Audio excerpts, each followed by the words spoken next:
নিবিড় আঁধারের বুকে যখন জেগে ওঠে শত শত সবুজ আলো, চন্দ্রিমার আলোক প্রভায় উদ্ভাসিত হয়ে ওঠে মৃত্যুপুরীর আঙিনা। তারা শতাব্দীর ঘিরে নিয়ে চিতার ছাই মেঘে উঠে আসে। যুগের পর যুগ ধরে চলতে থাকা এমনতর অন্যায়কে মান্যতা দেওয়া যে প্রকৃতি বিরুদ্ধ কাজ। পটা আর চিতার আগুনটা একটু উস্কি দিয়ে দেখিনি, মরাতে ফুটতে চাই না এমন তোর ব্যাপার তো আগে দেখিনি বাবু। কি কখনে যে জন্ম নিয়েছিলাম কে জানে। আরে এই পটা বসে বসে মদ না খেয়ে দিকে আয় না। হ্যাঁ কর্তা, আসতেছি। দূর থেকে এক বছর কুড়ির যুবক হন্তদন্ত হয়ে ছুটে এলো। দাও দাও করে জ্বলতে থাকা চিতার আগুনে তখন পুড়ে চলেছে একটি মৃতদেহ। প্রজ্বলিত আলোক শিখা রাতের শ্মশান ভূমির পরিবেশকে যেন আরো ভয়ঙ্কর করে তুলেছে। থেকে থেকে ভেসে আসছে হিংস্র হায়নার অট্টহাসি। মাথার উপর দিয়ে এই মাত্র শব্দ করে ডেকে উড়ে গেল এক রাত চড়া পাখি। কিরে তোর এতক্ষণ লাগে আসতে? তোর বাবা না আমার মৃত্যুর আগে বারবার বলে গেছিল যে সাধনদা আমার মৃত্যুর পরে ছেলেটিকে একটু দেখো। আমরা হলুম যে ডম নিচু জাত বলে গ্রামের ওই দক্ষিণ প্রান্তে কয়েক বিঘে জমির ওপর ঘর বেঁধে বাস করি। দীর্ঘ 8 বছর পেরিয়ে গিয়েছে, সেই থেকে তো তোকে আমার সহকারী পদে নিযুক্ত করেছি। আর তাই তুই কি না কাজকর্ম ছাড়া দিয়ে মদ গিয়ে পড়ে আছিস? বলি হতভাগা, কাজগুলো কে করবি শুনি? আরে আমার তো বয়সটা বাড়ছে নাকি, আজ আছি কাল নেই।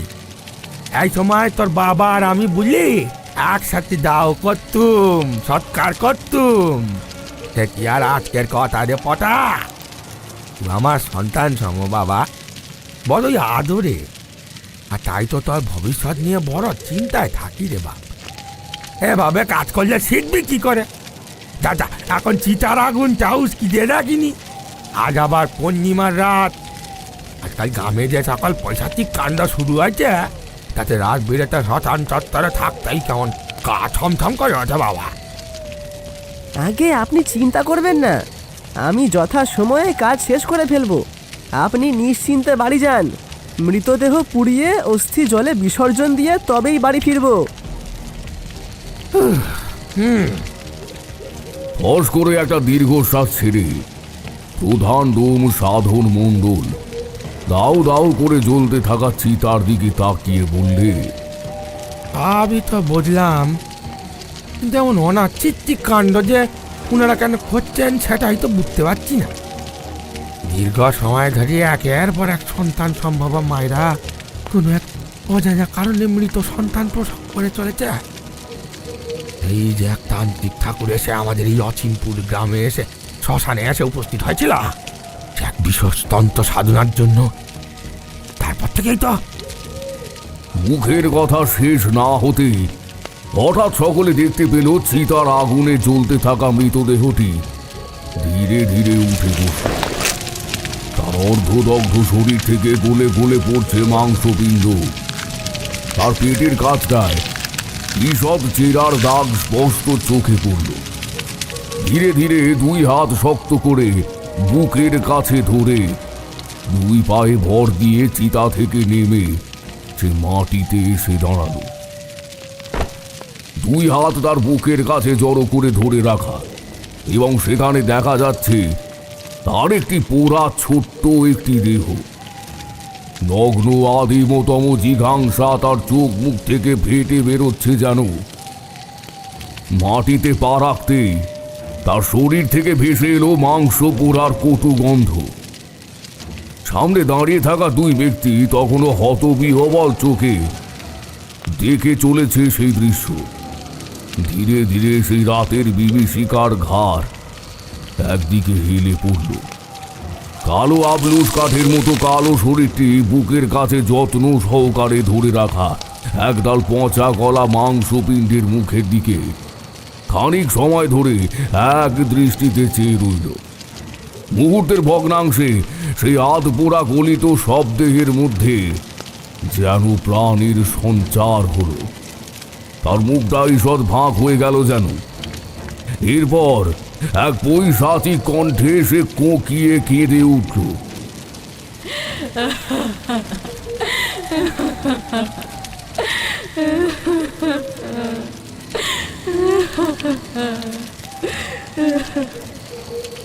নারী অবয়বটি এইবার দুই হাতে ধরে থাকা সেই ছোট্ট শরীরটি মাটিতে নামিয়ে দিল।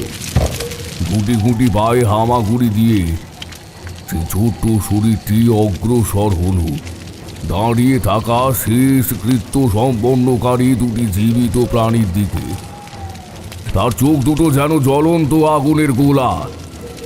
ধীরে ধীরে এসে একজনের পা বেয়ে সরীসৃপের মতো উপরে উঠতে লাগল।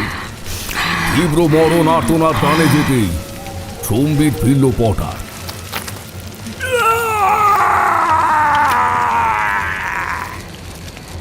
সে দেখতে পেল একটা আধপোড়া নারী সাধনের ঘাড়ের কাছটায় কামড় বসিয়ে তুলে নিচ্ছে খাবলা খাবলা মাংস। লাল টাটকা তরল সে গোগ্রাসে পান করে চলেছে। পটা উপায় অন্তর না দেখে সেই স্থান থেকে পালাতে গেল, কিন্তু তার পা পাথরের মতো ভারী হয়ে উঠেছে। তার শত চেষ্টাতেও এক চুলও নড়তে পারল না। এরপর সে দেখতে পেল প্রধান ডোমের দেহটি সশব্দে কাটা কলা গাছের মতো আছড়ে পড়ল মাটির ওপর। রক্তে ভেসে যাচ্ছে চারিদিক। সেই নারী অবয়বটি এবার দু হাতে সাধনের বুকের চামড়া টেনে ধরে তার হাত দুটি ঢুকিয়ে দিল হৃৎপিণ্ড বরাবর। লাল হৃৎপিণ্ডটা তার মুখে খেলে গেল এক নিষ্পাপ হাসির রেখা, যেন তার শতাব্দীর ক্ষুধার আজ নিবৃত্তি ঘটল। পটা দেখতে পেল সেই নারী অবয়বটি ধীরে ধীরে হাত নেড়ে ডাকছে সেই ছোট্ট শরীরটাকে। পৈশাচিক কণ্ঠে সে ছড়া কেটে বলে উঠল, আধার রাতে রক্ত হলি, নিজের কপাল নিজেই খেলি। লোলুপ চাহনি রক্ত রাঙা, পেটের ভিতর অসীম ক্ষুধা।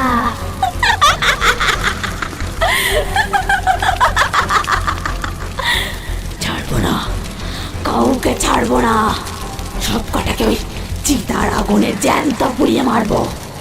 আয় আয়, ফিরে আয়, ফিরে আয়, ফিরে আয় তোরা।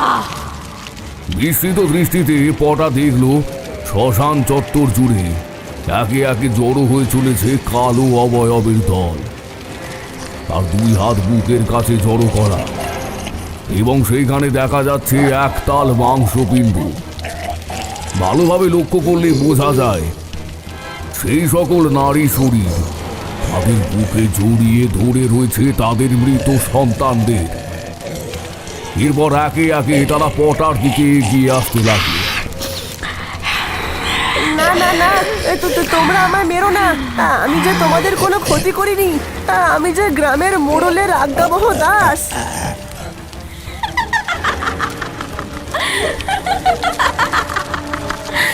দাস? আর কত দাস বৃত্তি করবি তুই পাটা? এবার যে দাসত্বের শৃঙ্খল থেকে মুক্তির পালা। এরপর উপস্থিত প্রতিটি নারীর শরীর চোখের নিমেষে পরিণত হলো কালো ধোঁয়ায়। এক ঝাঁক কালো ধোঁয়া কুণ্ডলি পাকাতে পাকাতে বাতাসে মিলিত হতে লাগলো। পাক খেতে থাকা কুণ্ডলি ধীরে ধীরে একত্রিত হয়ে রূপ নিল এক বিশালাকায় নারী অবয়বে। তার উচ্চতা মাটি থেকে প্রায় 7 ফুট। এক গোটা কালো কেশরাশি বাতাসে ভাসছে যেন। মাটি থেকে খানিক ওপরে ভাসমান সেই নারী মূর্তির সারা মুখ জুড়ে এক রাশ কালো অন্ধকার, এবং সেখানে জ্বলছে রাশি রাশি রক্ত রাঙা চোখ। তার হাতের শানিত তীক্ষ্ণ নখ লম্বা হতে হতে মাটি ছুঁয়েছে। তার পেটের কাছটা ছেঁড়া, সেখান থেকে বাইরে বেরিয়ে ঝুলছে পেটের নাড়ি ভুঁড়ি, এবং প্রতিটি নাড়ি ধরে ঝুলছে এক একটি কন্যা। রাতে নিরবিচ্ছিন্ন নিরাপত্তা বলায় ছিন্ন ভিন্ন করে এক বৈশাচিক আর্তনাদে কেঁপে উঠল গোটা অচিনপুর গ্রাম।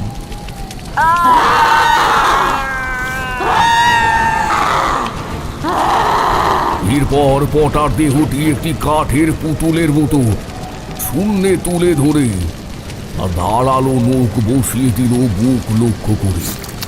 হাতের মুঠোয় মৃদুমন্দ কাঁপতে থাকা লাল হৃৎপিণ্ডটা নিয়ে তার পেটের কাছটায় ধরতেই এখান থেকে বেরিয়ে এলো কয়েকটি ছোট্ট ছোট্ট হাত।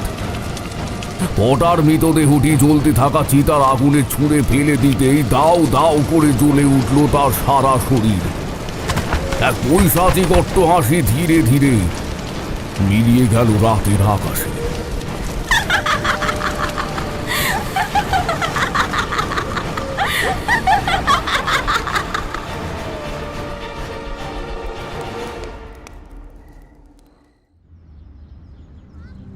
যেদিকে দেখিবে ছাই উড়াইয়া দেখো তাই, পাইলেও পাইতে পারো অমূল্য রতন।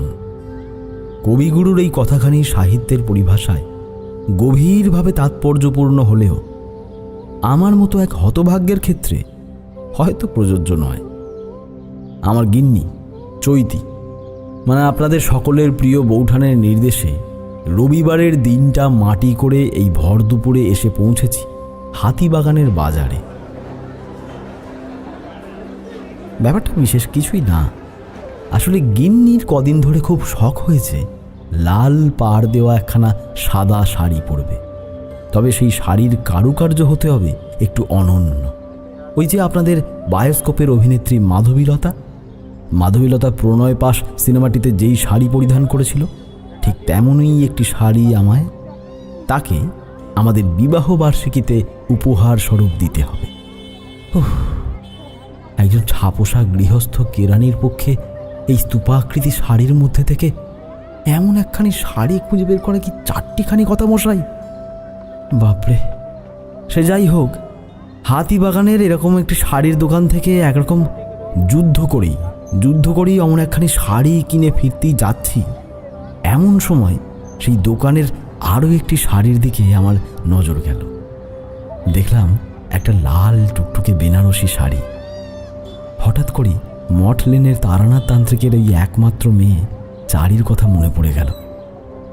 শেষবার যখন তারানাথের বাড়ি গিয়েছিলাম সেই সময় চারি মা ছিল সন্তান সম্ভবা। এর মাঝে কেটে গিয়েছে বেশ কিছু মাস। কাজের ব্যস্ততায় ঠাকুরমশাইয়ের বাড়ি আর যাওয়া হয়ে ওঠেনি। চারি মায়ের বিয়ের সময়ে উপস্থিত থাকতে পারিনি, তাই আত্মগ্লানি ছিলই। ভাবলাম গিন্নির কাজটা তো উদ্ধার করা গেল, এবার শাড়িটা বগল দাবা করে ঠাকুরমশাইয়ের বাড়ির দিকে একবার ঢু মেরে আসে। তবে মনে মনে কিশোরীকেও আশা করছিলাম বটে, অনেকদিন হলো তারও যে সাক্ষাৎ পাইনি। অগত্যা চারি মায়ের জন্য শাড়ি কিনে দুটো শাড়ি বগল দাবা করে ট্রামে গিয়ে চড়ে বসলাম। জানালার ধারের সিটে বসে সবেমাত্র পকেটের পাসিং শোয়ের প্যাকেট থেকে একখানা কাঁচি সিগারেট বার করে তাতে অগ্নি সংযোগ করতে যাব, এমন সময় কাঁধে হালকা টোকা পেয়ে পিছনে ফিরে তাকালাম। দেখি আমার পিছনের সিটেই বসে আছে কিশোরী। মৃদু হেসে জিজ্ঞেস করল, কি হে ভয়া বিভূতি, বলি এত দুপুরবেলা ট্রামে চেপে চললে কোথায়? আমি স্মিত হেসে জবাব দিলাম, তোমায় যে দেখতে পাবো সেটা একেবারে অপ্রত্যাশিত বটে, খানিকটা মনের সংযোগও বলতে পারো।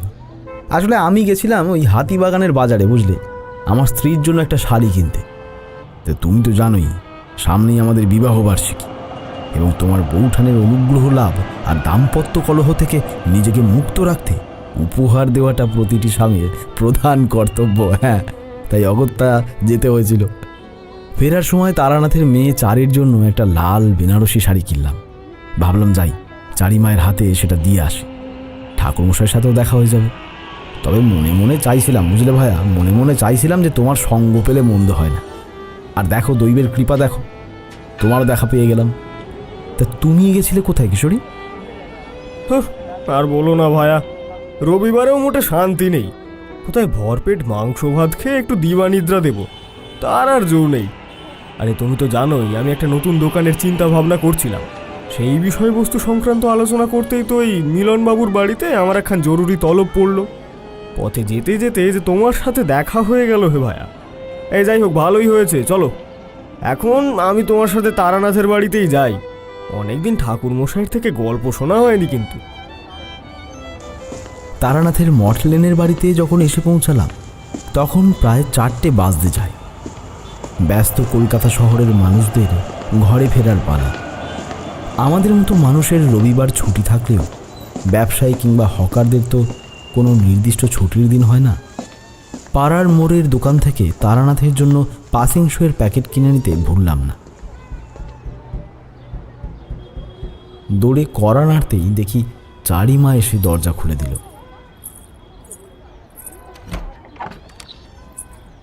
আমি এক গাল হাসি হেসে আমার হাতে ধরা শাড়ির প্যাকেটটা এগিয়ে দিতে দিতে বললাম, ঠাকুরমশাই ঘরে আছেন? চারি একগাল হেসে শাড়ির প্যাকেটটি হাতে নিয়ে খানিক কপট রাগ দেখিয়ে বলল,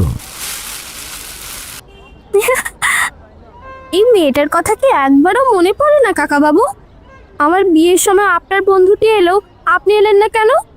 আমি যে আপনার অপেক্ষায় ছিলাম। আরে আরে রাগ করো না মা, তুমি তো জানোই সেই সময় আমি তোমার কাকিমাকে নিয়ে একটু শ্বশুর বাড়ি গিয়েছিলাম। আসলে বাবা যে সেই সময় খুবই অসুস্থ হয়ে পড়েছিলেন। তবে দেখো, বিয়েতে না আসতে পারলেও আমি কিন্তু বিয়ের উপহার স্বরূপ তোমার পছন্দের লাল বেনারসি শাড়ি আনতে ভুলিনি। চারিমা শাড়ির বাক্সের দিকে তাকিয়ে মৃদু হেসে বললে, আপনারা ভেতরে যান, বাবা ঘরেই আছেন। আমি আপনাদের জন্য চা জল খাবারের আয়োজন করছি। ঘরে প্রবেশ করতেই নাকে ভেসে এলো ধুনোর গন্ধ। দেখলাম এক রাশ ধোঁয়ার কুণ্ডলি পাক খেতে খেতে জানলা দিয়ে বাইরের দিকে বেরিয়ে যাচ্ছে। তারানাথ তান্ত্রিক তার নিজ আসনে উপবিষ্ট হয়ে 2 চোখ বুজে এক মনে মন্ত্র জপ করে চলেছে। তার 2টি হাত কোলের কাছে প্রণামের ভঙ্গিমায় স্থিত হয়ে রয়েছে। তার মাথায় রক্তচন্দনের তিলক, তার বাম পাশে শোভা পাচ্ছে একটি ত্রিশূল। আমরা খানিক সময় তার দিকে মুগ্ধ দৃষ্টিতে তাকিয়েছিলাম। দেখলাম এক অদ্ভুত দৃশ্য। তার ললাটের যেই স্থানে রক্তচন্দনের তিলক পড়ানো রয়েছে সেই স্থান হতে এক অপূর্ব দিব্য জ্যোতি নির্গত হচ্ছে। সেই আলোক ছটায় তারানাথের ক্ষুদ্র ঘরখানিতে যেন আলোকময় দীপ্ত পরিলক্ষিত হচ্ছিল। সেটি নিঃসন্দেহে স্বর্গীয় ব্যাপ্তি পরিবেষ্টিত এক উচ্চমানের সাধন স্থল। ধীরে ধীরে সেই জ্যোতি মিলিয়ে যেতে যেতে আবারও তারানাথ স্বাভাবিক রূপে ফিরে এলো। ধীরে ধীরে আমাদের দিকে চোখ মেলে চাইতে আমাদের হতবিহ্বল রূপ দর্শন করে স্মিত হেসে হাতের ইশারায় আমাদের আসন গ্রহণ করতে বলল। কিশোরী তারানাথকে জিজ্ঞেস করলে, ঠাকুরমশাই, বলি আপনার এই ধ্যান ভঙ্গিমায় যে যোগ মুদ্রার দর্শনটা করলাম সেটা কিন্তু সত্যি সত্যি পুরানো দিনের ঋষি মুনিদের কথা স্মরণ করিয়ে দিল। আপনার ললাট হতে যে তীক্ষ্ণ আলোকরশ্মি নির্গত হচ্ছিল সেটা দেখে তো আমরা সকলেই খানিক সময়ের জন্য একদম স্তম্ভিত হয়ে গিয়েছিলাম। আপনি যদি এই ব্যাপারে একটু আলোকপাত করতেন তবে আমাদের অজ্ঞানতা দূর হয় আর কি, এবং কৌতূহলেরও নিবৃত্তি ঘটে। তারানাথ আমাদের দিকে চেয়ে মৃদু হেসে জবাব দিল, আমাদের দেহের নিম্নাঙ্গে, তলপেটে, নাভিতে, হৃদয়ে, কণ্ঠে, 2 চোখের মাঝে ও মাথার উপরে 7টি চক্রের অবস্থান আছে। চক্রগুলি যথাক্রমে মূলাধার চক্র, স্বাধিষ্ঠান চক্র, নাভি চক্র, হৃদচক্র, বিশুদ্ধ চক্র, আজ্ঞা চক্র এবং সহস্রার চক্র।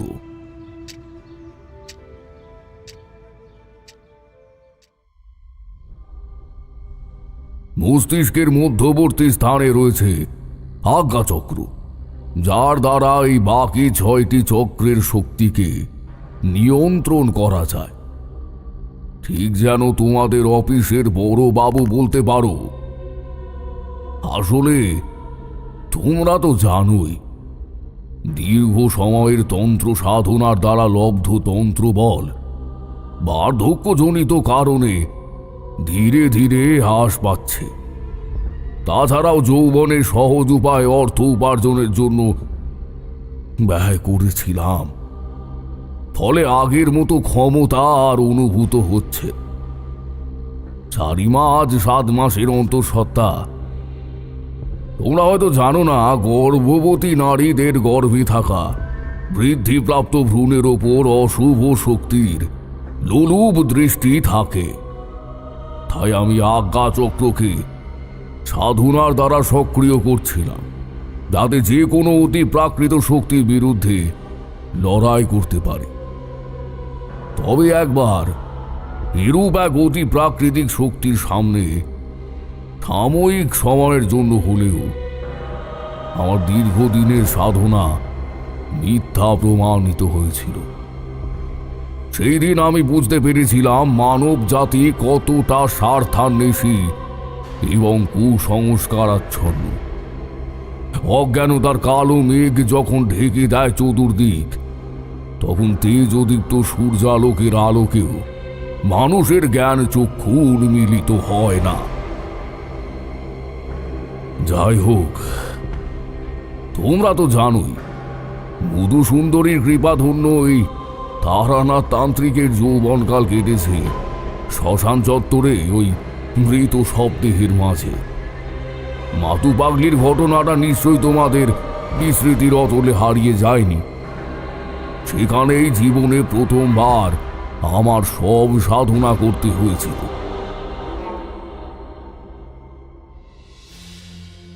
খেতে হয়েছিল মৃত শরীরের আধপোড়া মাংস এবং কারণ বাড়ি। তমগুণে তন্ত্রক্রিয়ার যেই সকল জিনিস প্রয়োজন, তাদের মধ্যে মদ্য, মাংস, সম্ভোগ এবং সব সাধনা উল্লেখযোগ্য বিষয়বস্তু বলা চলে।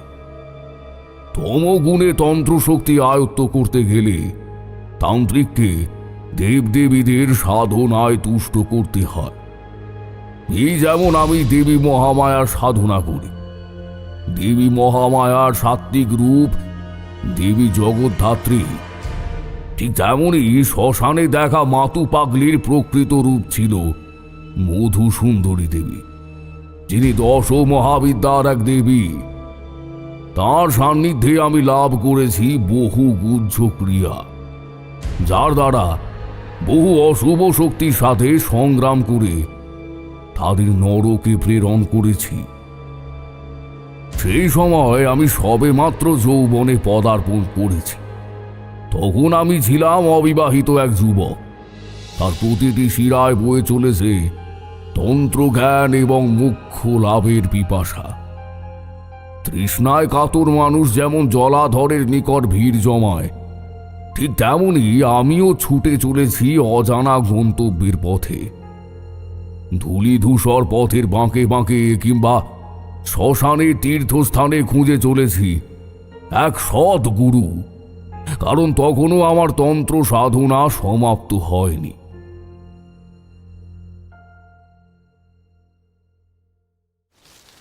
একদিন হাঁটতে হাঁটতে এসে পৌঁছলাম পশ্চিম মেদিনীপুরের একটি গ্রামে। ছোট একটি রেল স্টেশন। স্টেশনের নাম অচিনপুর। আমার তখন যুব বয়স, শরীরে জ্ঞানের ক্ষুধা, তাই পেটের খিদে তৃষ্ণা এক প্রকার আমার নিয়ন্ত্রণে ছিল বলতে পারো। গ্রামের ছোট্ট স্টেশনটিতে যখন এসে নামলাম, তখন তেজোদীপ্ত সূর্য সারা দিনের তীব্র আস্ফালনের পর ধীরে ধীরে পশ্চিম দিগন্তে লাল আবির ছড়িয়ে ধীরে ধীরে ডুবে যাচ্ছে মেঘের আড়ালে। স্টেশনে নেমে একটি চায়ের দোকানে বসে এক পেয়ালা ধুমায়িত চা নিয়ে সবে মাত্র একটা চুমুক দিয়েছি, এমন সময় দেখতে পেলাম হন্তদন্ত হয়ে একজন ওই গ্রামেরই চাষা ভূষো গোছের লোক ছুটতে ছুটতে এদিকে এসে উপস্থিত হলো। দোকানিকে উদ্দেশ্য করে বলে উঠল, ভুবন খুড়ো, ওইদিকে গ্রামের খবর শুনছো? তুমি তো দেখি কোনো খবরই রাখো না। কোন সাহসে এই বর্ষণদারা দোকান খুলে বসে আসো শুনি? বলি, প্রাণের মায়া আছে তোমার? ঘরে পোয়াতি বউটারে ফেলে এইভাবে উদয়স্ত খেটে চলেছ। এদিকে পোয়াতি তোমার বউটার যে প্রসব বেদনা উঠছে গো। ঘরে বলতে তো তোমার ওই বৃদ্ধা পিসিমা, তিনি কি পারেন সব দিক সামলাতে? তাছাড়া এই গ্রামে রাত নামলে কি হয় তুমি জানো না? নিজের পরাণটাও যাবে ওইদিকে।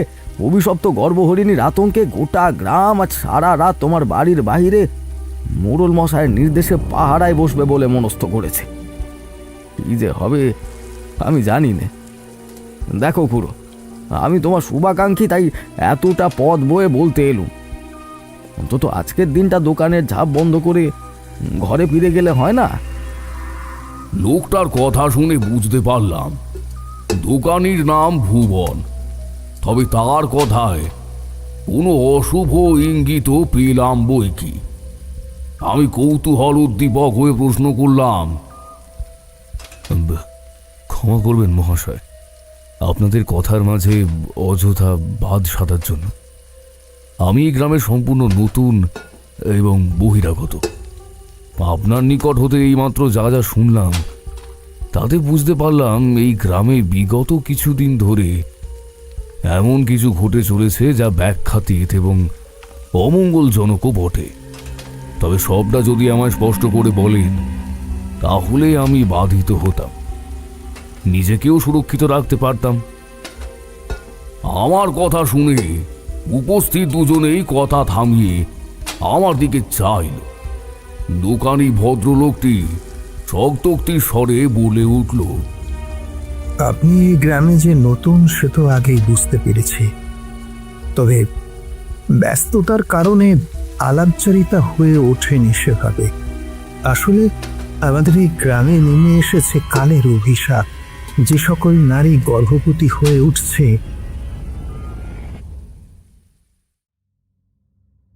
সন্তান প্রসবকালে সেই সব সন্তানের অস্বাভাবিকভাবে মৃত্যু হচ্ছে। বিশেষ করে যে সকল মাতৃগর্ভে কন্যা সন্তান রয়েছে তাদের। আমাদের গ্রামে এক অতি প্রাচীন প্রথা রয়েছে, যেসব নারী সন্তান প্রসবকালে মৃত সন্তান প্রসব করে সেই ক্ষেত্রে মা এবং মেয়েকে একই চিতায় শুইয়ে অগ্নিদগ্ধ করা হয়। এমন ধারা অবস্থা কিন্তু আগে ছিল না, কারণ এমন ঘটনাও খুব একটা এর আগে ঘটতে দেখা যায়নি। কিছু বছর আগে এই গ্রামে এক তান্ত্রিকের আবির্ভাব ঘটে। আমাদের গ্রামের শ্মশানে ছিল তার অধিষ্ঠান। তান্ত্রিক ঠাকুর আসার পরেই গ্রামের কিছু কৌতূহলী মানুষ তার কাছে গিয়ে তাবিজ কবচের অনুরোধ নিয়ে যেতে থাকে। কখনো কারো দাম্পত্য কলহ কিংবা গ্রহদোষ অথবা ধরুন কোনো মেয়ের সন্তান হচ্ছে না, এসব বিষয়েরও প্রতিকার তিনি করতে থাকেন। তবে রাত নামলেই তিনি সকলকে দূর দূর করে তাড়িয়ে দিতেন।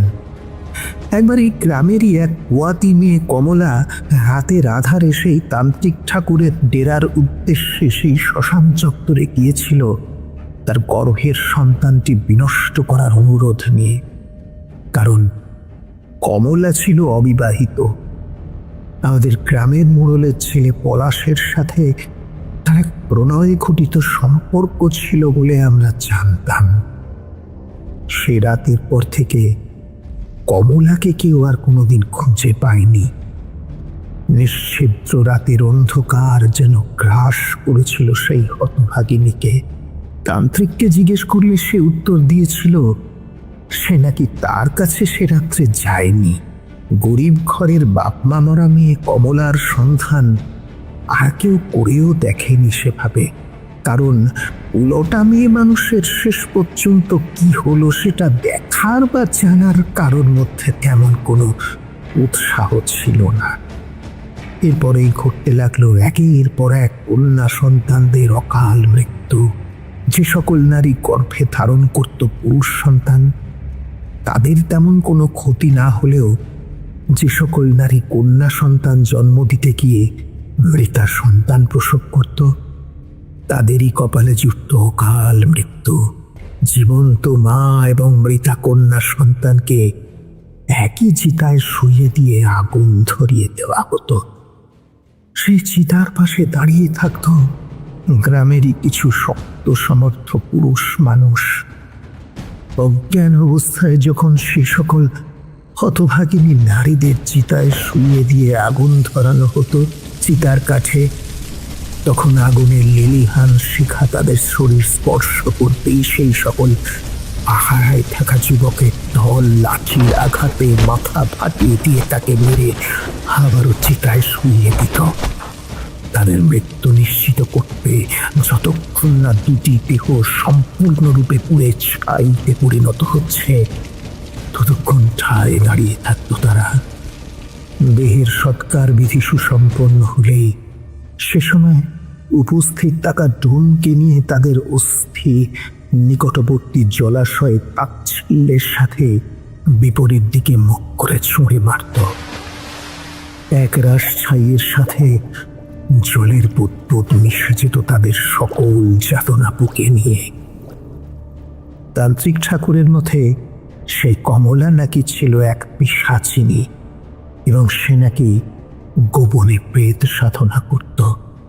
তিনি তন্ত্র বলে জানতে পেরেছিলেন গায়ের মুরলের ছেলের সাথে তার প্রণয়ের সম্পর্ক থাকলেও সে পিশাচের সঙ্গে সঙ্গমে লিপ্ত ছিল এবং তার গর্ভে ছিল তারই সন্তান। তবে এই ঘটনার সত্যতা কেউ যাচাই করে দেখেনি, কারণ কমলাকে সেই রাতের পর থেকে আর কেউই চোখে দেখেনি। কানাঘুষো শোনা যায় যে মোড়লের ছেলের পরামর্শেই সে নাকি সে রাতে গর্ভপাতের জন্য গিয়েছিল তান্ত্রিক ঠাকুরের কাছে ভেষজ ঔষধের অনুরোধ নিয়ে। এরপর গ্রামের বুকে কোনো এক অজানা কারণে সেই সব হতভাগ্য মেয়েরা মৃতকন্যা সন্তান প্রসব করতে লাগল। তান্ত্রিক ঠাকুরের নাম ছিল জটাধর। তিনি বিধান দিলেন, এই গ্রামে নেমে এসেছে ভ্রূণ খেকো পিশাচের অভিশাপ। শোনা যায় কমলা নাকি তন্ত্রশক্তির দ্বারা এই ভয়ঙ্কর পিশাচকে আহ্বান জানিয়েছিল, কারণ পিশাচের ঔরসজাত সন্তানকে মোড়ল পুত্র তার নিজের সন্তান বলে সম্মতি দেয়নি।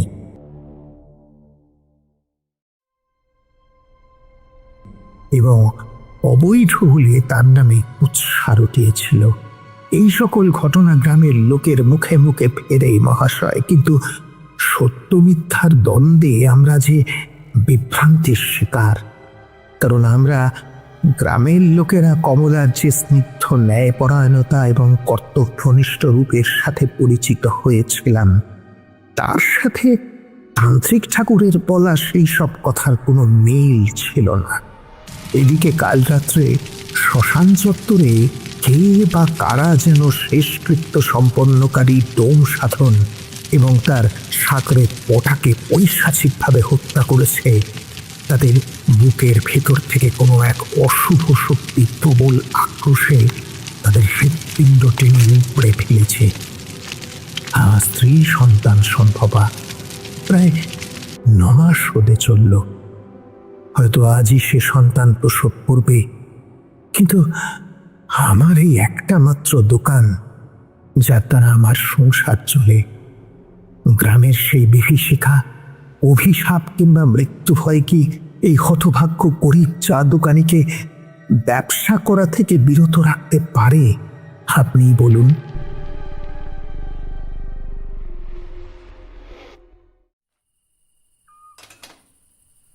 আমার স্ত্রীর গর্ভে কে আসতে চলেছে আমি জানি না।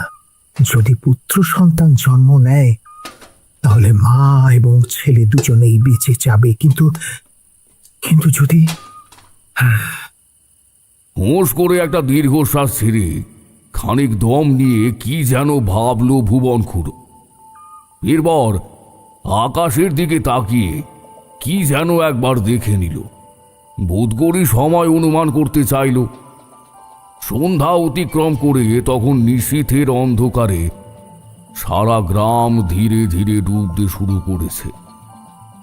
আকাশের বুকে এক ফালি চাঁদের আলোয় গ্রাম্য পথঘাট উদ্ভাসিত হয়ে উঠেছে। হাত বাড়িয়ে ভুবন একটি লণ্ঠনের ঘষা কাঁচের ভেতরে হাত ঢুকিয়ে সলতেতে দেশলাই কাঠি জ্বালিয়ে অগ্নি সংযোগ করতেই লণ্ঠনটি জ্বলে উঠল। এরপর আমার দিকে চেয়ে বললে, আচ্ছা, এতক্ষণ ধরে তো আমাদের এই অচিনপুর গ্রামের সকল বৃত্তান্ত আপনাকে শোনালাম, কিন্তু আপনার পরিচয়টা তো বললেন না। তাছাড়া এই অজপাড়া গায়ে আপনি কার বাড়ি যাবেন? ইতিমধ্যে আমার সারা শরীর জুড়ে এক তীব্র ঘৃণা ছড়িয়ে পড়েছে। এ কোন গ্রামে এসে উপস্থিত হলাম আমি, যেখানে মৃত কন্যা সন্তান প্রসবের অপরাধে মা এবং সন্তানকে একই চিতায় শুয়ে অগ্নিদগ্ধ করা হয়। এই যে সতীদাহ প্রথারই সমতুল্য ঘটনা। ইংরেজ বাহাদুর আইন করে এই প্রথা তো কবেই বন্ধ করে দিয়েছেন। তাহলে এমন ধারা অমানবিক নৃশংসতা কিভাবে বয়ে নিয়ে চলেছে এই গ্রামের মানুষ? আশ্চর্য হলাম ভেবে, এমন ধারা বর্বরতার নিদর্শন মধ্যযুগীয় সভ্যতাতেও বিরল। আমি ক্রুদ্ধ কণ্ঠে তাদের উদ্দেশ্যে জিজ্ঞাসা করলাম, আমার গন্তব্যস্থল কিংবা আমার পরিচয় আমি কোনো অর্বাচীনকে বলতে প্রস্তুত নই। তবে জেনে রেখো যে অবিচার তোমরা করে চলেছ এতদিন যাবৎ, তারই ফলস্বরূপ সে জেগে উঠেছে। আমি স্পষ্টই বুঝতে পারছি, এই গ্রামের বুকে শত শত প্রেতিনীর দল অতৃপ্ত বাসনা বুকে নিয়ে প্রতিহিংসা পরায়ণ হয়ে উঠেছে। শতাব্দীর ঘৃণা বুকে নিয়ে তারা বিধ্বংসী ঝড়ের মতো ধেয়ে আসছে। যুগের পর যুগ ধরে যে সকল নারী লাঞ্ছিত, অবহেলিত, প্রতারিত হয়ে এসেছে, আজ তাদের সকলের প্রতিহিংসার অগ্নিস্ফুলিঙ্গ ছারখার করে দেবে এই গ্রামকে। আমি জানি না প্রকৃত ঘটনাটি ঠিক কি, তবে এটুকু বুঝতে পেরেছি যে তোমরা সকলেই সমান দোষী। কারণ তোমরা এতকাল যাবৎ মুখ বুঝে অন্যায় সহ্য করে এসেছ।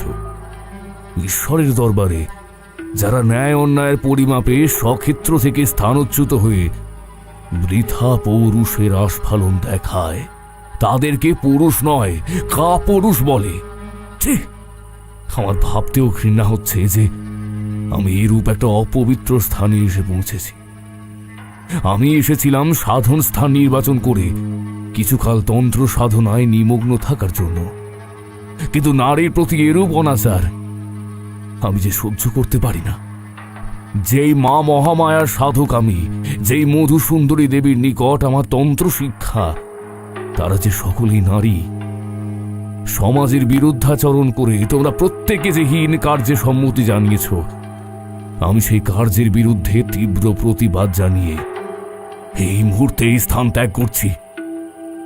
ক্রোধান্বিত হয়ে ঝোলার ভেতর থেকে কিছু খুচরো পয়সা বের করে চায়ের দাম মিটিয়ে ফিরতেই যাচ্ছি, এমন সময় ভুবন খুড়ো হাত জোর করে নতমস্তকে আমার সামনে এসে দাঁড়ালো। সাথে সে গ্রাম্য ব্যক্তিটাও ছিল। ভুবন খুড়ো আমার দিকে করজোড়ে নিবেদন করে বললে, আপনার কথাগুলি যথোপযুক্ত বটে, মানছি। অন্যায়ের প্রতিবাদ না করে আমরা মস্ত বড় অন্যায় করেছি, কিন্তু কিন্তু প্রতিবাদ করব কার বিরুদ্ধে? সেই তান্ত্রিকের বিধানকে অবজ্ঞা করার ক্ষমতা আমাদের ছিল না মোড়লের। কমলার ব্যাপারে যে কেউ খোঁজ নেয়নি এটা ভুল। তার কাছের কিছু মানুষ তার খোঁজ নিয়েছিল, কিন্তু সে যেন হাওয়ায় উড়ে গিয়েছে। তার মৃতদেহেরও কোনো সন্ধান পাওয়া যায়নি। তার অন্তর্ধানের পর থেকেই গ্রামে নেমে আসে এমন এক কাল বিভীষিকা, যার ফলে প্রতিটি সন্তান সম্ভবা নারী কন্যা সন্তান প্রসব করার সময় মারা যায়। এর কারণ হিসাবে সেই তান্ত্রিক যা যা বলেছিল, আমরা সেটাই মানতে বাধ্য হয়েছিলাম। আপনি কে আমরা জানি না, তবে আপনি যে কোনো সাধারণ মানুষ নন সেটা আপনার ওই বেশভূষা আর কথা থেকেই স্পষ্ট। ওই যে কথায় বলে না, বাক্য এবং চিন্তার আধার, এই তেজময় চোখের জ্যোতি মানুষের পরিচয় বলে দেয়। আপনি বহিরাগত জেনেও আপনার কাছে অকপটে সমস্ত কথা স্বীকার করেছি মহাশয়, কারণ আমি বুঝতে পেরেছিলাম হয়তো আপনার এই গ্রামে আগমন আকস্মিকভাবে ঘটেনি। নিশ্চয়ই ওই ঈশ্বরের কোনো পরিকল্পনা অবশ্যই রয়েছে। আপনাকে আরও একটা কথা জানিয়ে দিতে চাই। দীর্ঘদিন ধরে মা কালীর নিত্য পুজো আমিও আমার গৃহে করে এসেছি। আপনি তো জানেন নিশ্চয়ই 3টে মতে কালী পুজো সম্পন্ন হয়: সাত্ত্বিক বা আধ্যাত্মিক মতে, তামসিক বা তন্ত্র মতে, যেখানে দেবদেবীদের তন্ত্র রূপকে পুজো করা হয়, এবং রাজস্বিক মতে, যেখানে পশু বলি দেওয়ার একটা প্রথা রয়েছে। আমি আধ্যাত্মিক মতে ঈশ্বরের সাধনায় ব্রতী, তাই খানিক দিব্য শক্তি আমার মধ্যেও সঞ্চারিত হয়েছে।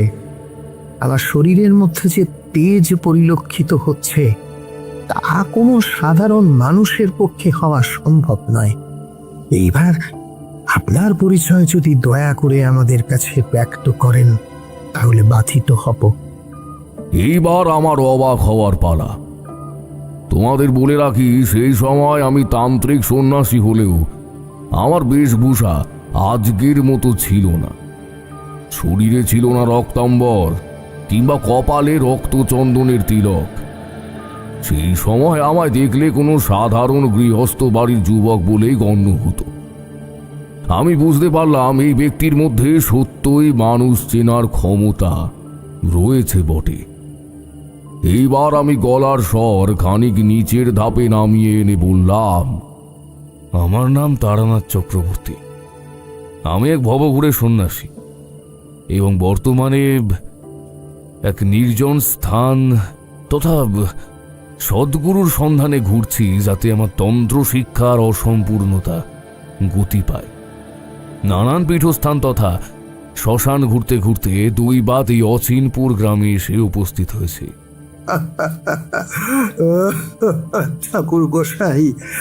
ঠাকুর মশাই, আমরা গরিব গ্রামবাসী গভীর চক্রান্তের শিকার। আপনি পারেন আমাদের রক্ষা করতে। আমার স্ত্রীর হয়তো আজই সন্তান প্রসব হবে। আমি জানি না এরপর কি হতে চলেছে। আপনি দয়া করে আমাদের রক্ষা করুন ঠাকুর মশাই, আমাদের রক্ষা করুন, দয়া করুন ঠাকুর মশাই। এই বলে ভুবন খুড়ো হাউ হাউ করে কাঁদতে কাঁদতে আমার পায়ের কাছে লুটিয়ে পড়ল। ততক্ষণে আমার রাগের বারুদ গলে গিয়ে পরিণত হয়েছে বিষাদের বাষ্পে। সত্যি, একদিকে এই সকল গ্রামবাসীদের অজ্ঞানতাবশত এতদিন যে সকল অন্যায় কাজ মুখ বুজে সহ্য করে এসেছে সেগুলো যথেষ্ট নিন্দনীয় ঠিকই, কিন্তু তারাও যে অপারগ। অন্যদিকে গ্রামের মোড়লের এমন কঠিন বিধানকে বাস্তবে রূপান্তরিত করা, তারই সাথে তার ছেলের কমলার সাথে এমন অন্যায় ব্যবহার, না, আমায় সবটা জানতেই হবে। নইলে তন্ত্র শিক্ষা গ্রহণকালে মানুষের মঙ্গল কামনায় ব্রতী হওয়ার যে সংকল্প যেটা আমি গ্রহণ করেছিলাম সেটা যে মিথ্যে হয়ে যাবে। ওঠো ভুবন, তুমি বয়স জ্যেষ্ঠ, আমার জ্যেষ্ঠ ভ্রাতার মতো। তুমি এইভাবে আমার পা স্পর্শ করলে সেটা ভালো দেখায় না। আমি তোমার গৃহে আজকের রাত্রে আতিথ্য গ্রহণ করতে চাই এবং সমস্ত ঘটনার সত্যটা যাচাই করতে চাই। ভুবন খুড়ো এবার শান্ত হয়ে কৃতজ্ঞতার সুরে আমায় বললে, তোমায় যে কি বলে ধন্যবাদ দেব আমি জানি না। তোমার এই ঋণ আমি কখনো শোধ করতে পারবো না। তুমি এবং আমি মিলে যদি এই ঘটনাটা বন্ধ করতে পারি তবে গোটা গ্রাম উপকৃত হবে। তবে সমস্যা একটা নয়, 3টে রয়েছে। 1, গ্রামের মোড়লের হস্তক্ষেপ এবং লোকবল। 2, ঘটনার সত্যতা অনুসন্ধান এবং কমলার অন্তর্ধান রহস্য। এবং 3, রাতের সেই বিভীষিকা যে কাল রাত্রে 2 জন ডোমকে নৃশংসভাবে হত্যা করেছে। আমি আর আমার স্ত্রী আমার সন্তানকে নিয়ে যতটা না চিন্তিত, তার থেকেও ঢের বেশি চিন্তা হচ্ছে গোটা গ্রামে চলতে থাকা এই অনাচারকে নিয়ে।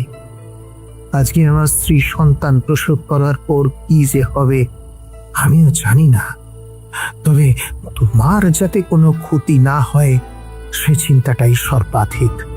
কারণ আমাদের গাঁয়ের ভিনদেশি অতিথি হয়ে কোনো কারণে প্রাণহানি ঘটলে আমি যে নিজেকে ক্ষমা করতে পারবো না। ভুবন খুড়ো, আমার শক্তি সম্বন্ধে হয়তো তোমার ধারণা নেই, তাই তুমি বৃথায় ভয় পাচ্ছ। আমি যখন উপস্থিত রয়েছি তখন আমি তোমাদের কোনো ক্ষতি হতে দেব না, আমি কথা দিচ্ছি। এখন কাল বিলম্ব না করে এই মুহূর্তে দোকানের ঝাঁপ নামিয়ে আমায় তোমাদের বাড়ি নিয়ে চলো। দেখি তোমাদের বাড়ির বাইরে ওই অপেক্ষারত প্রহরীর দল আমায় বাঁধা দেওয়ার স্পর্ধা দেখায় কিভাবে, এবং কিভাবেই বা আমার চোখের সামনে থেকে তোমার স্ত্রী এবং সন্তানের ক্ষতি করে। তাছাড়া এইভাবে বারবার মৃত কন্যা সন্তান প্রসব করার কারণও যে আমাকেই অনুসন্ধান করতে হবে। প্রতিটি ঘটনা যে একে অপরের সাথে এক অদৃশ্য সুতোর দ্বারা জুড়ে রয়েছে, তাদের জট যে ছাড়াতেই হবে। আমি ভুবন খুড়ো এবং সেই গ্রাম্য ব্যক্তি যার নাম পরে জেনেছিলাম মকবুল মিয়া, আমরা সকলে যখন খুড়োর একচালা ঘরটার সামনে এসে উপস্থিত হলাম, দেখলাম খুড়োর বাড়ির বাইরে 4 জন বলিষ্ঠ গড়নের পুরুষ হাতে লাঠি নিয়ে দরজার বাইরে দাঁড়িয়ে রয়েছে। ভেতর থেকে ভেসে আসছে এক নারীর চাপা আর্তনাদ। ভুবন তৎক্ষণাৎ উপস্থিত প্রহরীদের উদ্দেশ্যে বলে উঠল, তোমরা এখন ওই স্থানে অপেক্ষা করে রয়েছ? তোমাদের বারবার অনুরোধ করছি যে আমাদের দয়া করে একটু একা ছেড়ে দাও, তবুও শুনলে না। তোমরা কি ভেবেছ মোড়ল মশাইয়ের আদেশ মতো একের পর এক অন্যায় কাজে তাকে সাহায্য করে যাবে? গর্ভবতী নারীরা যখন মৃত সন্তান প্রসব করছে, তাদের সেই মৃতদেহের সাথে একই চিতায় অগ্নিদগ্ধ করবে, আর তোমাদের কেউ কিছু বলবে না? আজ কি হবে, কি হতে চলেছে আমিও জানি না, কিন্তু আমার তোমাদের কাছে হাত জোড় করে বিনীত অনুরোধ, দয়া করে আমাদের একা ছেড়ে দাও। ফলাফল কি হতে চলেছে সেটা তোমরা নিশ্চয়ই জানতে পারবে। ও খুড়ো, তুমি এত চিন্তা করছো কেন? তোমার স্ত্রী যদি সুস্থ স্বাভাবিক পুত্র সন্তান প্রসব করে, তাহলে আমরাই সারা গায়ে মিষ্টি বিতরণ করব। আর যদি তুই তো সবই জানো খুড়ো। যাকে তোমার বউকে প্রসূতি ঘরে নিয়ে যাওয়া হয়েছে, ধাইমাকে খবর দিয়েছি আমরাই। আরে বাবা, আমরা থাকলে তোমার সুবিধেই হবে, বুঝলে কিনা? এই ধরো বিপদে আপদে আমরাই সাহায্য করতে পারবো। আবার খ্যাক খ্যাক করে হাসি দিয়ে সেই লাঠি হাতে বলশালী ব্যক্তিটি তাকে দৌড় ছেড়ে দিল। হঠাৎ আমার দিকে চোখ পড়তেই আমার আপাদ মস্তক একবার দেখে নিয়ে তারপর বলে উঠল, ও খুড়ো, এ আবার সাথে করে কাকে ধরে এনেছো? দেখে তো মনে হচ্ছে ভিন গাঁয়ের লোক। বলি, তোমার মতলবটা কি শুনি? তুমি জানো না যে গাঁয়ের মোড়ল বিকাশ মাহাতোর নির্দেশে যেই সকল দিনে গ্রামের কোনো মেয়ে সন্তানের জন্ম দেওয়ার সময় উপস্থিত হবে, সেই দিনটিতে কোনো বহিরাগত ব্যক্তির প্রবেশাধিকার নেই? ভুবন খুড়ো আমতা আমতা করে কিছু একটা বলতেই যাচ্ছিল, ঠিক তখনই ওদের মধ্যে একজন আমার দিকে এগিয়ে এসে আমার কাঁধে হাত রেখে জিজ্ঞেস করলে, তা কি নাম তোমার বাবু, আর কোথা থেকে আসা হচ্ছে? আমি অত্যন্ত নম্র কণ্ঠে ভদ্রতার খাতিরে বললাম, মহাশয়, আমি তারানাথ চক্রবর্তী, জাতিতে কুলীন ব্রাহ্মণ। আমি ভবঘুরে মানুষ, ঘুরতে ঘুরতে আপনাদের গ্রামে এসে উপস্থিত হয়েছি। পথে ভুবনবাবুর সাথে তার চায়ের দোকানে সাক্ষাৎ হয়েছে। আমি এই গাঁয়ে কাউকে চিনি না, তাই আজকের রাতের জন্য ওনার কাছে আশ্রয় প্রার্থনা করেছি। কিন্তু আপনাদের অতিথির প্রতি এমনতর ব্যবহার কি ন্যায়সম্মত হচ্ছে? তাছাড়া এইভাবে ওনার বাড়ির সামনে প্রহরায় বসেছেন, তাতে যে ভুবনবাবু এবং তার বাড়ির লোকের বড়ই সমস্যা সৃষ্টি হচ্ছে। আমার কথা শুনে সেই লাঠি ধরে রাখা ব্যক্তিটি আমার দিকে চেয়ে একটা ক্রুদ্ধ হুঙ্কার ছেড়ে বললে, শোনো হে ছোকরা, আমি অমর, এই গাঁয়ের মোড়লের খাস লোক। একজন নেলা খেপা ভিনদেশি মানুষ আমাকে উপদেশ দেবে, আমি মানতে পারবো না। এই শোনো, তুমি এক্ষুনি স্থান ত্যাগ করো, নইলে।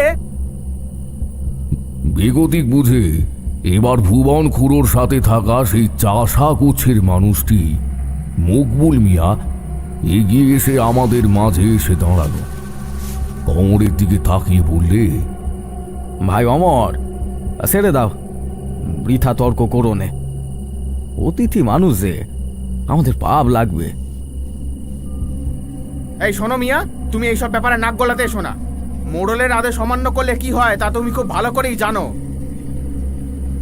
এরও বাক বিতণ্ডার মাঝে হঠাৎ অন্দরমহল থেকে ভেসে এলো এক তীক্ষ্ণ আর্তনাদ। হঠাৎ এক বৃদ্ধা ছুটে এসে আমাদের উদ্দেশ্যে বললেন,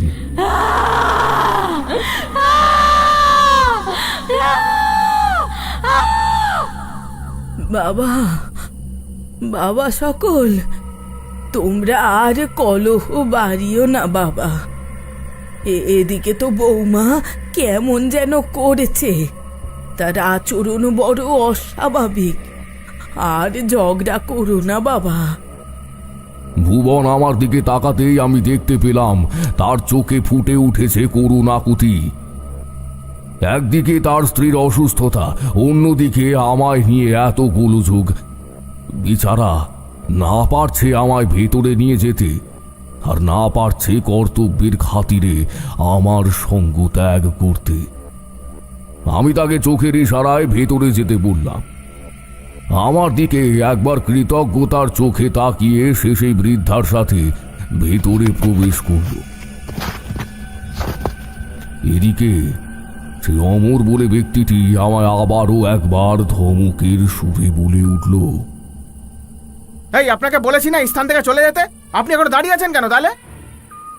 এই বলে আমায় আবারও একটা ঠেলা দিতে যেতেই আমি 2 হাত দূরে সরে গিয়ে বাতাসে 2 হাত প্রসারিত করে স্তম্ভন মন্ত্র জপ করতে লাগলাম।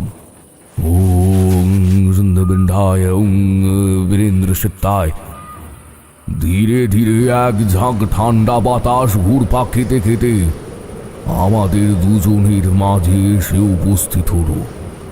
হঠাৎ করে প্রকৃতির এমন পরিবর্তনে তারা খানিক সময়ের জন্য বাকরুদ্ধ হয়ে গেল। এরপর সেই পাক খেতে থাকা ঘূর্ণিঝড় এক আশ্চর্য ভঙ্গিমায় রূপান্তরিত হল সুদৃশ্য শৃঙ্খলে। এরপর উপস্থিত প্রত্যেকে অনুভব করল যে কোনো এক অমানবিক শক্তির দ্বারা তাদের হাতের লাঠিগুলো মাটিতে খসে পড়েছে এবং তাদের 2 হাত আপনা থেকেই পিছমোড়া হয়ে 2 হাত শক্ত করে একে অপরের সাথে যুক্ত হলো। মনে হলো যেন কেউ তাদের 2টি হাত বেঁধে রেখেছে। তারা চিৎকার করে কিছু যেন বলতে চাইল, কিন্তু আমি মন্ত্র শক্তি দ্বারা যে তাদের দেহ বেঁধে দিয়েছিলাম, তারপরে তারা কথা বলা তো দূরস্থ, সেই স্থান থেকে তিল মাত্র নড়তেও পারল না। তন্ত্রমতে এই বন্ধনের কয়েক রকম প্রকারভেদ রয়েছে, যেমন গৃহবন্ধন, দেব কিংবা দেবী বন্ধন। অর্থাৎ কেউ যদি তার আরাধ্য দেবতা কিংবা দেবীকে তার নিজ গৃহে ধরে রাখতে চায়, তাহলে এমন বন্ধন মন্ত্র প্রয়োগ করা হয়। দেহবন্ধন, সময় বন্ধন, অর্থাৎ সময়কে সাময়িক সময়ের জন্য স্থির করে দেওয়ার প্রক্রিয়া, এবং ছায়া বন্ধন, অর্থাৎ মানুষের ছায়াকে বেঁধে ফেলা। এতে তার শরীর উপস্থিত থাকলেও তার ছায়া থাকবে মন্ত্র শক্তির আয়ত্তে। এতে সেই মানুষটি ধীরে ধীরে হয়ে পড়বে নির্জীব এবং রোগ ব্যাধিগ্রস্ত। ধীরে ধীরে সে ঢলে পড়বে মৃত্যুর কোলে। এই ব্যক্তি কোনো রূপ, প্রতিবিম্ব কিংবা রৌদ্রে অথবা রাতের ম্লান আলোয় তার ছায়া দেখতে পারবে না। এবার বলি দেহবন্ধনের কথা। তন্ত্র সংহিতায় দেহবন্ধনের নানাবিধ ভাগ রয়েছে। যেমন ধরো, তোমরা অশুভ শক্তির হাত থেকে বাঁচতে দেহবন্ধন যেমন করা হয়, তেমনি দেহান্তরণ প্রক্রিয়া, অর্থাৎ জৈব রূপ হতে সূক্ষ্ম রূপে বাহির আত্মা বেরোনোর আগে সেই দেহকে বন্ধনে আবদ্ধ করা হয়, যাতে কোনো দুষ্ট আত্মা সেই শরীরে প্রবেশ করতে না পারে।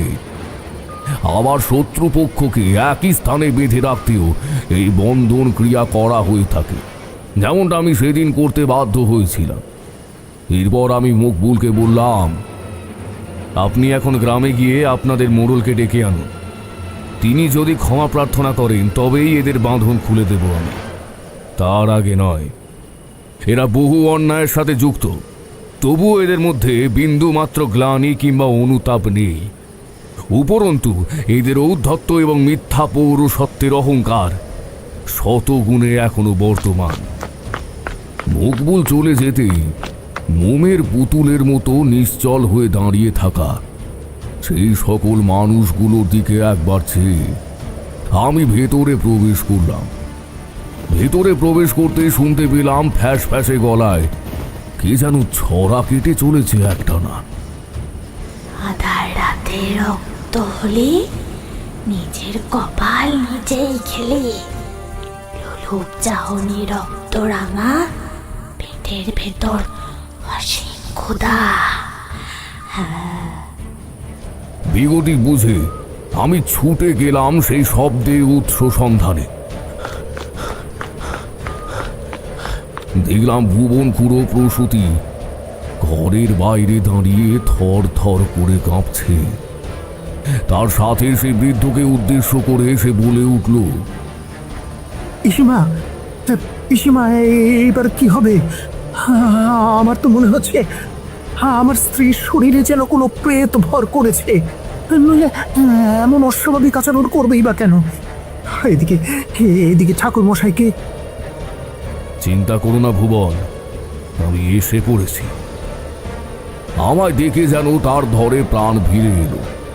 সে আমার কাছে ছুটে এসে আমার হাত দুটো ধরে সবিস্ময়ে বলে উঠল, হ্যাঁ, ওরা তোমাকে হাসতে দিল তারানাথ?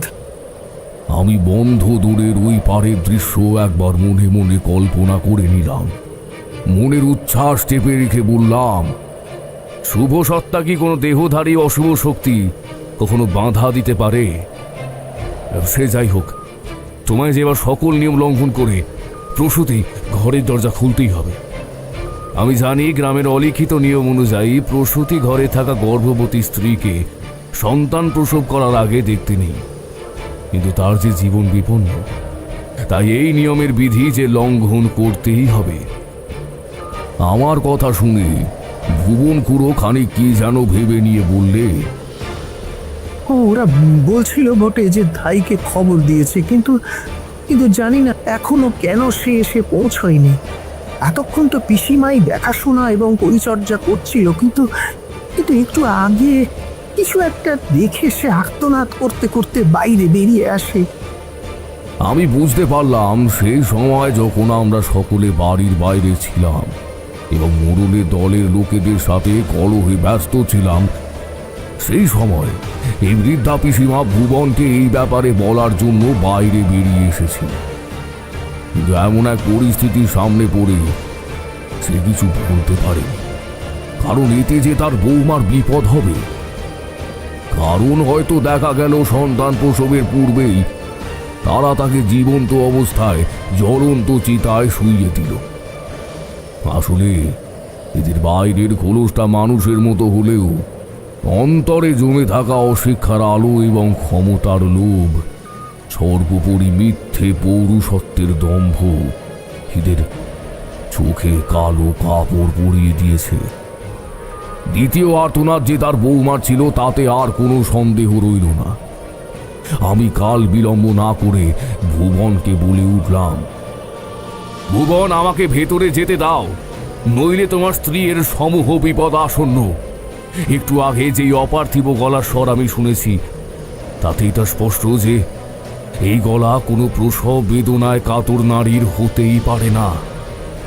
ভুবন দৌড় ছেড়ে দিতে আমি দেখতে পেলাম ভুবনের স্ত্রী খাট থেকে 2 হাত শূন্যে ভেসে রয়েছে।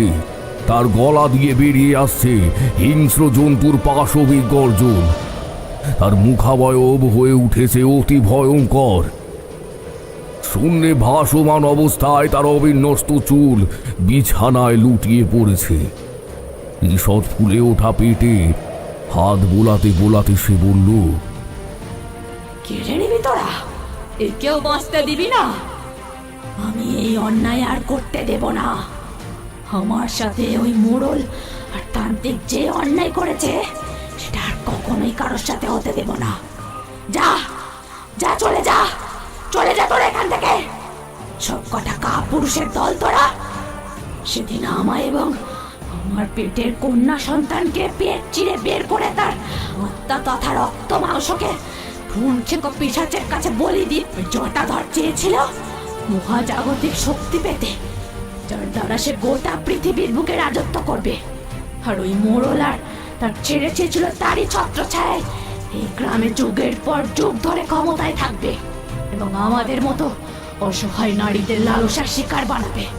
কিন্তু না, আর নয়, সব কটাকে শেষ করে দেব আমি। আর এই মেয়েকে রক্ষা করব।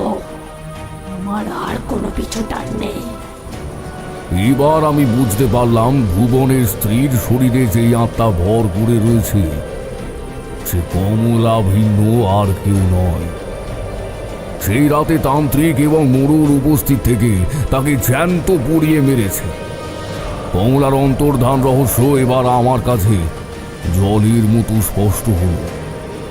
আরও একটি বিষয় স্পষ্ট বোঝা গেল যে তান্ত্রিক জটাধর ভ্রূণক্ষেপ পিশাচের সাধক।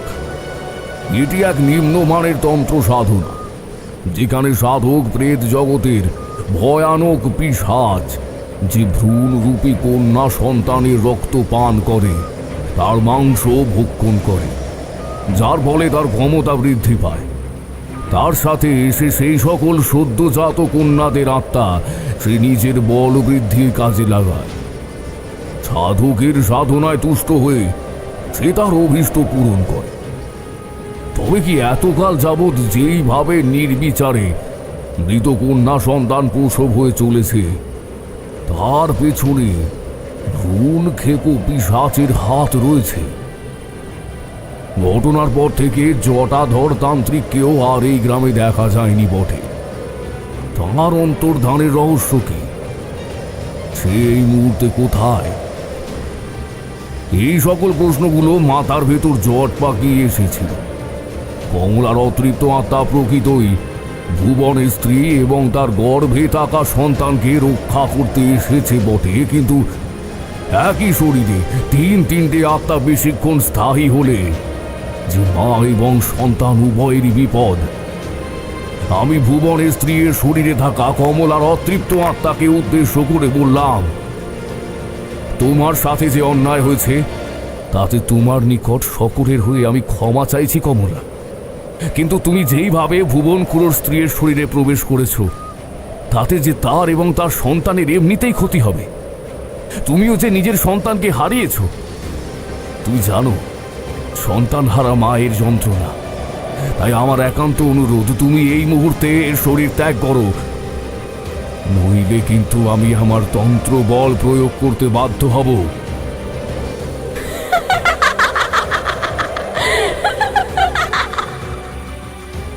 শক্তির বল? তোর তুচ্ছ তন্ত্র শক্তি আমার মাতৃত্বের হাহাকারের কাছে নিতান্তই বালখিল্য তান্ত্রিক। জটাধরকে তার সাধনা স্থলে গিয়ে তার প্রভুর সামনে গিয়ে শেষ করে এসেছি।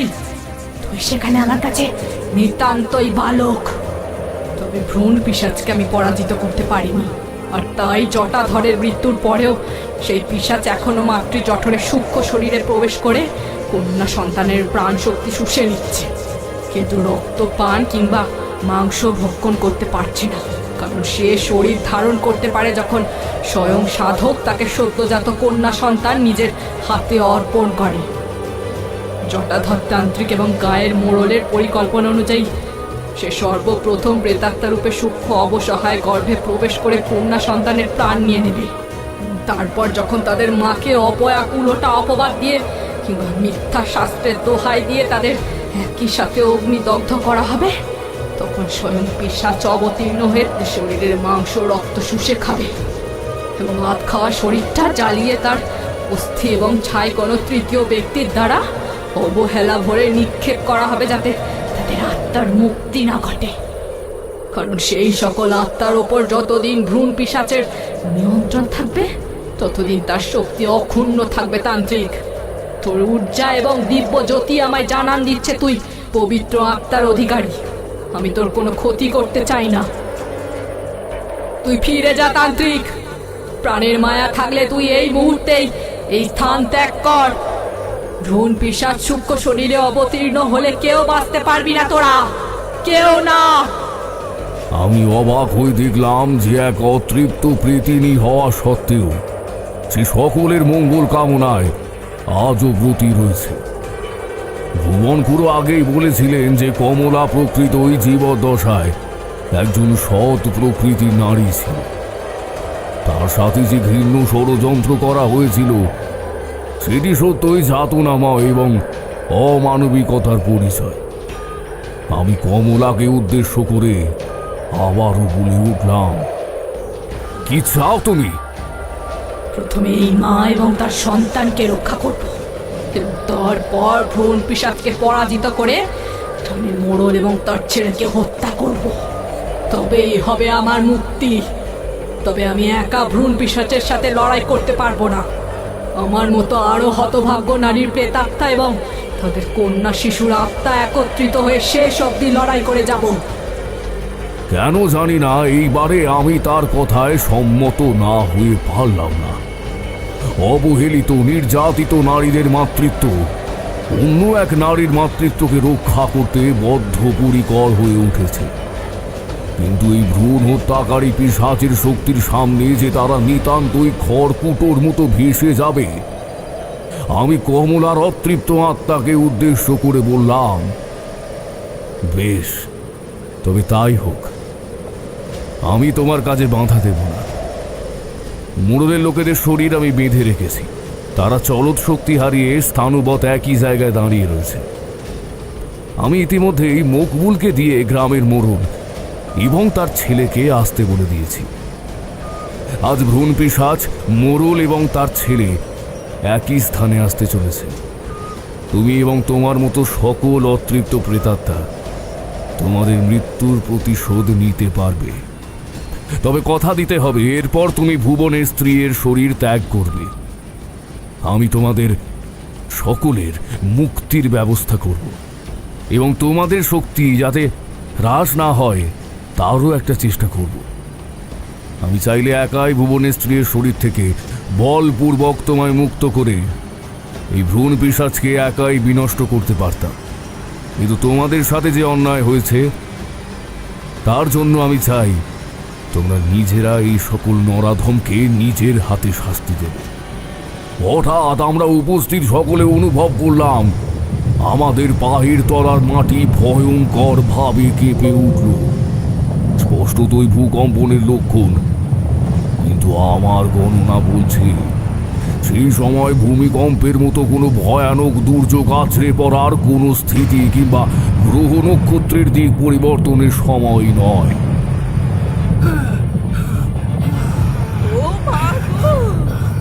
ভুবন খুড়ো এবং বৃদ্ধা পিসিমা একটা তীব্র আর্তনাদ করে সভয়ে তাকিয়ে রইল জানালার দিকে। আমি তাদের দৃষ্টি অনুসরণ করে দেখতে পেলাম এক তীব্র ঘূর্ণায়মান বাতাস একত্রিত হয়ে এক রাস বিবর্ণ ছাই একত্রিত করে এক সুবিশাল পুরুষ অবয়ব গঠিত করেছে। শ্মশান হতে চিতার ছাই বাতাসে ভাসতে ভাসতে এসে মিশে যাচ্ছে সেই ঘূর্ণিঝড়ের মধ্যে। ধীরে ধীরে সেই অবয়ব আরো স্পষ্ট থেকে স্পষ্টতর হয়ে উঠতে লাগলো। আমি দেখতে পেলাম এক সুবিশাল দানবাকৃতি পুরুষ অবয়ব ধীরে ধীরে পাক খেতে খেতে ধেয়ে আসতে লাগলো ভুবন খুড়োর বাড়ির দিকে। আমি মনে মনে প্রমাদ করলাম। তৎক্ষণাৎ সেই স্থানে আমার আসন বিছিয়ে মনে মনে মধু সুন্দরী দেবীর নাম জপ করতে শুরু করলাম। এদিকে চিতার ছাইতে আবৃত সেই প্রলয়ঙ্করী ঝড় ধীরে ধীরে ঘুরপাক খেতে খেতে ক্ষুদ্র থেকে ক্ষুদ্রতর রূপ ধারণ করতে লাগলো।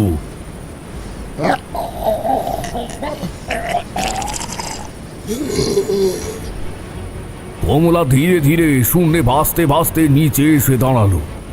বাতাসে হাত প্রসারিত করে দুই হাত জোর করে এক অগ্নিগোলক ছুঁড়ে মারল সে ঘুরতে থাকা ছাইয়ের গাদায়।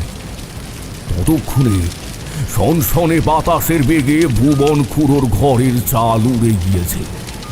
মাথার উপর দেখা যাচ্ছে এক ফালি চাঁদের আলো। সেই অগ্নিগোলক বাতাসে ধাক্কা খেয়ে আছড়ে পড়ল বাইরের এক ফালি জমিতে। নিমেষে সেখানে দাও দাও করে আগুন জ্বলে উঠল। ব্যর্থ হয়ে কমলা আক্রোশে যেন ফুঁসতে লাগল। এরপর সে আবারও হাত দুটো বুকের কাছে জড়ো করল। দেখতে পেলাম সেখানে ধীরে ধীরে প্রজ্বলিত হয়ে উঠছে এক সবুজ আলোক শিখা। ধীরে ধীরে সেটি এক বলয়ে রূপান্তরিত হলো। এরপর সে আবারও সেটা ছুঁড়ে মারল সেই অবয়বের দিকে। এইবার সেটা যেন বাতাসে আঘাতপ্রাপ্ত হয়ে এক ধাক্কায় ভুবন খুড়োর স্ত্রীকে মাটিতে ফেলে দিল। এরপর সেই অবয়ব যোগ মুদ্রায় স্থিত হয়ে বিড় করে কোনো এক দুর্ভেদ্য ভাষায় মন্ত্রোচ্চারণ করতে লাগলো। আমি দেখতে পেলাম তৎক্ষণাৎ সেই শরীরের মুখটা হা হয়ে গেল এবং নিমেষের মধ্যে তার পেটের কাছটা আরো ফুলে উঠল। হাঁ হয়ে যাওয়া মুখ থেকে বেরিয়ে এলো এক রাশ কালো ধোঁয়ার আস্তরণ। এরপর ধীরে ধীরে সেই ঝড় তার আকার আরো ছোট করে সেই হাঁ হয়ে যাওয়া মুখের মধ্যে দিয়ে তার গর্ভে প্রবেশ করতেই যাবে। এমন সময় কমলার অতৃপ্ত আত্মারূপী এক ঝাঁক কালো ধোঁয়ার কুণ্ডলী ধীরে ধীরে বৃহৎ থেকে বৃহৎ আকার ধারণ করতে লাগলো। শ্মশানের দিক থেকে ঝাঁকে ঝাঁকে কালো ধোঁয়া পাক খেতে খেতে এসে মিশছে কমলার অবয়বের মধ্যে। ধীরে ধীরে সেটি এক বিশাল নারী অবয়বের রূপ ধারণ করল। তার বিশালাকায় নারী শরীর কালো আবলুস কাঠের মতো। কালো অন্ধকারাচ্ছন্ন মুখের মাঝে দেখা যাচ্ছে শত শত রক্তবর্ণ চক্ষু। সুবিশাল হাতের শানিত নখর ম্লান চাঁদের আলোয় চকচক করে উঠল। সে তার হাতটি বাড়িয়ে দিয়ে সে ঘুরতে থাকা এক রাশ ছাইকে টেনে হিজড়ে ছুঁড়ে মারল আকাশের দিকে। এরপর সেই সূক্ষ্ম অবয়বটি ধীরে ধীরে যেন নিজের আকার ফিরে পাচ্ছে। আমি দেখতে পেলাম এক রাশ চিতার ছাইতে ঢাকা সেই অবয়বের কঙ্কাল সার শীর্ণ দেহে মাংসের লেশ মাত্র নেই। অস্থির সাথে তার চামড়া লেগে রয়েছে। মাথার চুল তার কাঁধ অব্দি বিস্তৃত। ভাঙা চোয়াল যেন ঝুলে পড়েছে তার। হাঁ করা মুখের মধ্যে দেখা যাচ্ছে সারি সারি তীক্ষ্ণ দাঁত। সে এগিয়ে এসে বিশালাকায় নারী অবয়বটিকে এক হাতে শূন্যে তুলে ধরে মাটিতে আছড়ে ফেলল।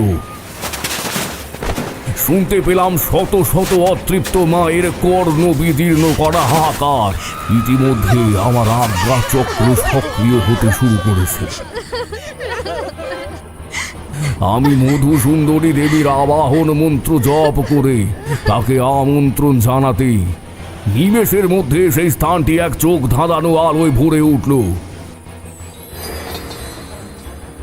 আমি দেখতে পেলাম দশ মহাবিদ্যার এক দেবী মধু সুন্দরী। হ্যাঁ, তিনি আবির্ভূতা হয়েছেন। তিনি আমায় বললেন, তারানাথ, তোর আহ্বানে আমি উপস্থিত হয়েছি। আমি সম্পূর্ণ ঘটনার সাথে পূর্বেই অবগত। এই সকল মৃত আত্মাদের মুক্তির কাল উপস্থিত হয়েছে। তবে তাদের মুক্তির পূর্বে আমি তাদের আমার শরীরে ধারণ করে আমি স্বয়ং তাদের সাথে একত্রিত হয়ে লড়াই করব।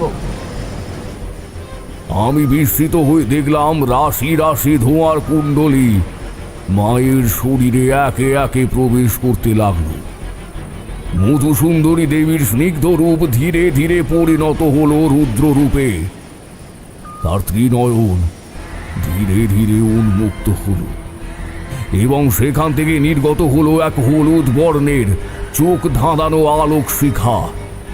সেই আলোক শিখা সেই ভ্রূণ পিশাচের শরীরে লাগতেই দেখতে পেলাম শত শত ক্ষুদ্র শিশু কন্যার হাত সেখান থেকে বেরিয়ে তাকে আষ্টে পৃষ্ঠে জড়িয়ে ধরছে। এরপর শুনতে পেলাম এক কান ফাটানো আর্তনাদ।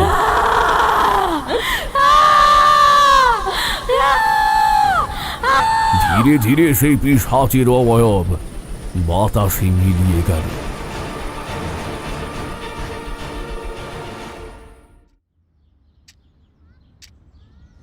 মাটিতে ছড়িয়ে পড়ল মৃতদেহের ছাইয়ের স্তূপ। চারিমা গল্পের মাঝখানে কখন যে আমাদের সামনে পরিবেশন করে গেছিল এক পেয়ালা করে চা এবং মুড়ি মাখা, সেই দিকে আমাদের ভ্রুক্ষেপও ছিল না এতক্ষণ। তারানাথের অভিজ্ঞতার ঝুলি থেকে বেরোনো এমন এক রোমহর্ষক কাহিনী যেন এতক্ষণ হাঁ করে শুনছিলাম। তারানাথ গল্প শেষ করে আবারও একটা পাসিংশো ধরিয়ে আমার মুখের দিকে চেয়ে বলতে লাগলো এই কাহিনীর শেষ অংশটুকু। সেদিন ভ্রূণ পিশাচ পরাজিত হয়েছিল ঠিকই, তবে সকলের কাছে এমন একটি ঘটনা দৃষ্টান্ত স্থাপন করে গেল। অতৃপ্ত আত্মা মানেই যে অমঙ্গলজনক সেটা কিন্তু সম্পূর্ণ ভ্রান্ত ধারণা। আত্মা যদি মানুষের মঙ্গলার্থে উৎসর্গীকৃত প্রাণ শুদ্ধ বিচারে কারোর অমঙ্গলকে বাধা প্রদান করতে তৎপর হয়ে ওঠে, তবে স্বয়ং ঈশ্বরও তাদের সাহায্যার্থে অবতীর্ণ হয়। সেই রাতে শুভ এবং অতৃপ্ত আত্মাদের মিলিত প্রয়াসে যে অশুভ আত্মার বিনাশ ঘটেছিল তা আমার অভিজ্ঞতা তথা জ্ঞান ভাণ্ডারকে সমৃদ্ধ করেছিল। সেই দিন আমি সেই সকল দুরাচারীকে বন্ধন মুক্ত করেছিলাম, কিন্তু মোড়ল আর তার ছেলে সেই রাতে আর তাদের উদ্ধার করতে আসেনি, কারণ দেবীর অভিশাপে তারা প্রত্যেকেই একই রাতের মধ্যে পঙ্গুত্বের শিকার হয়েছিল। তারা বেঁচে ছিল এরপরেও বহু বছর, কিন্তু তারা হয়ে উঠেছিল মূর্তিমান পাথর।